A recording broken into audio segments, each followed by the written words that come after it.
Yo guys, what's up? It's Tyrant and Packz here for Frame Advantage again, and today a little bit more of a serious tone. You know, it's not all fun and games. Unfortunately, we're going to be talking about what has happened over the past week or so, the current state of the FGC and Evo, and what it could potentially mean for the future. So, mate, I don't know why people don't want to just press some buttons. You know, a lot of you guys obviously knew Evo was supposed to be happening last weekend. It's going to be a bit different as well. It's going to be a different format, but yeah, Evo Online. There was going to be a few games that had open tournaments, and then there was a few games that had exhibitions. So 2 days before Evo started, July the 2nd, there was an allegation made out against the CEO of Evo, Mr. Wizard. Basically, it's down to misconduct within the scene. And this is something that happened a long time ago, but it's still pretty serious. I recall seeing something from earlier as well. It was literally not long ago, like 5 years ago as well. There was recent events as well. It's all part of the Me Too movement, right? So it's, it's social media, people are backing each other up on, survivors from, abuse and a number of subjects. So Evo put out a statement on the 2nd of July. We are aware of the accusations that have been made against Joey Kula. The behaviour in these accusations runs directly counter to Evo's mission of building a safe, welcoming environment for all players and attendees. We take this responsibility seriously. Accordingly, Joey has been placed on administrative leave pending a third-party investigation. So they're taking it pretty serious. There's this thing on the internet where people want to see the absolute worst of the worst happen straight away, so they want to see him fired, but it actually does not work like that. You can't just fire the CEO. Since those allegations were made and were actually confirmed a bit later on to be true, he put out a statement himself.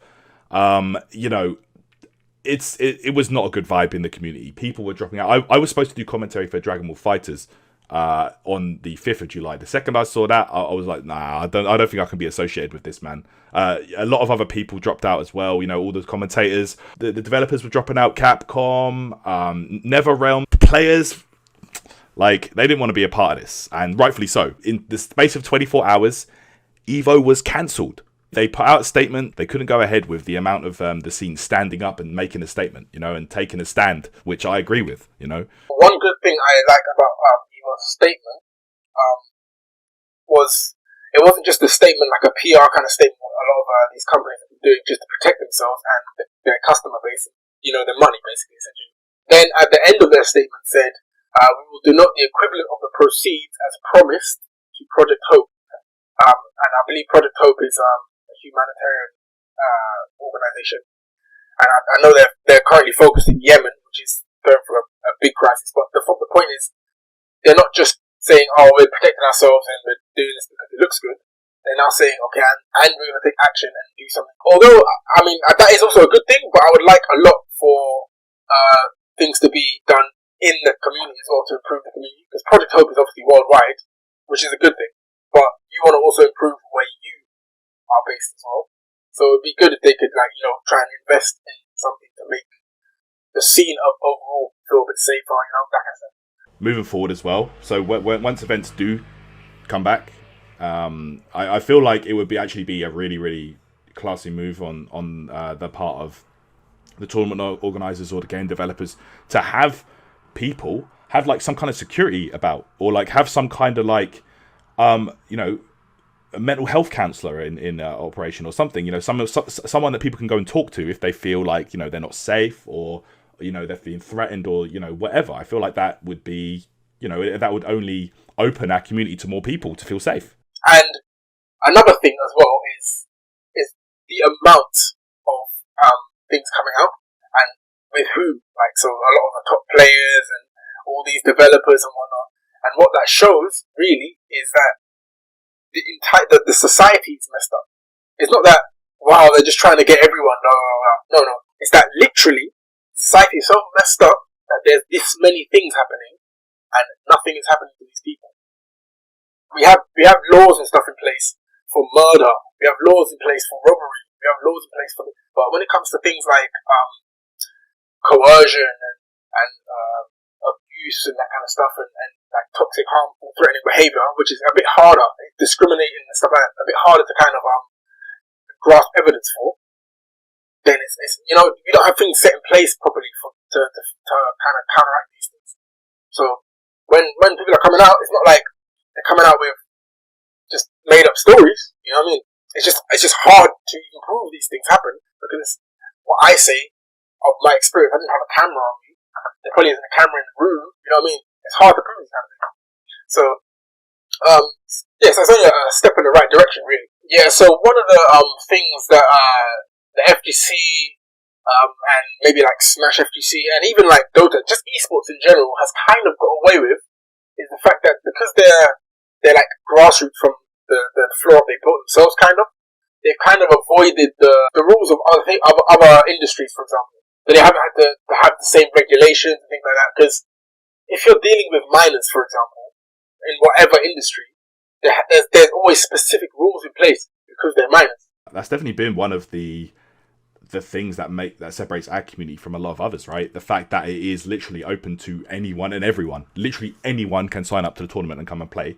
And sometimes that's even reveled in. Like, we've had so many strong young players in the past just come through and absolutely cause a madness on stream, and everyone goes to hype and is sick. But then you forget about what happens elsewhere. You know, what could potentially happen. You know, it's a pretty scary thing, and yeah, it's pretty concerning. There's a few tournament organisers in Smash that have like put out statements of what they're going to do moving forward.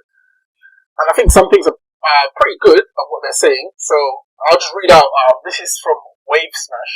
I believe they're tournament organisers. The Wave Smash team. So they basically said, due to recent incidents in Smash community, blah blah blah. So their rules go: all attendees under the age of 16 are required to be accompanied by a guardian over 18. So I'm guessing it's a parent or a guardian over 18. This must be declared to us before the event.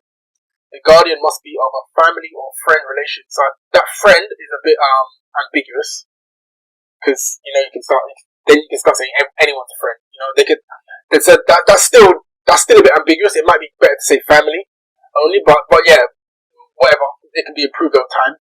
Family and friendly relation and community members acting as guardians will not be permitted. So they must be family or friend. It cannot be a community member. So that's good, but again, it could be someone outside. It doesn't have to be a community member that you're afraid of. So that's still a bit ambiguous. All events held in pub or bar venue will be limited 18 plus. That's it. Period. No ifs or buts. Attendees consuming alcohol or being drunk on site at non-18 events will result in indefinite ban with a 6-month appeal. So you can't even appeal it until 6 months after. So that's another good one. And then the final one was attending events with inappropriate clothing attire or with any of their equipment, e.g. controllers showing inappropriate imagery, result in an indefinite ban with a 6-month appeal. So clean. This is good. This is what it should be. I think that's a good example to set. Yeah, I think that more people need to definitely look at that, more TOs, and I'm sure they will do. You know, because this has impacted the community so much. I feel like you pretty much won't be able to move forward now unless you do this, which is, like we said before, a step in the right direction and the right move, honestly. I think the problem also is that alcohol is actually a factor. If you look at a lot of the stories that we saw, you know, some of the allegations and stuff, that was a common theme. Yeah, common. I don't mind having some drinks after the tournament and playing.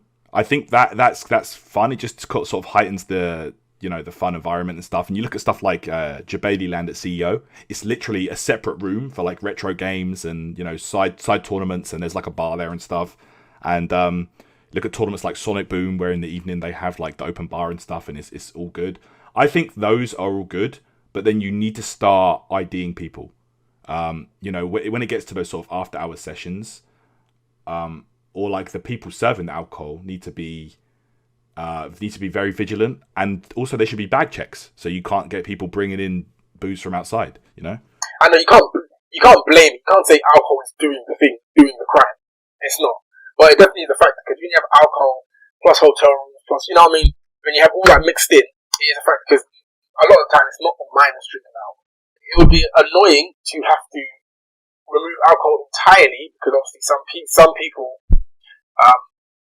can handle and are responsible drinkers. It's really hard to regulate, and it has to be thought of very well. But mainly, the main thing is People just have to stop being trash. Yeah, that's what it comes down to. But people won't. There's always going to be trash people. It's impacted everybody so much that, you know, people surely not. But then we say surely not. You know, you can't vouch for everybody, bro. I don't know what you know what I mean? You can't vouch for anyone, literally. Not a single person. It goes for anyone. People are like shocked and stuff. And of course you want to be shocked because you just want to believe people are good anyway, right? But you just cannot vouch for anyone. Smash is done. Nintendo, they rarely supported them anyway. But Nintendo are definitely done. So Nintendo put out a statement regarding everything that's going on. At Nintendo, we are deeply disturbed by the allegations raised against certain members of the competitive gaming community. They are absolutely impermissible.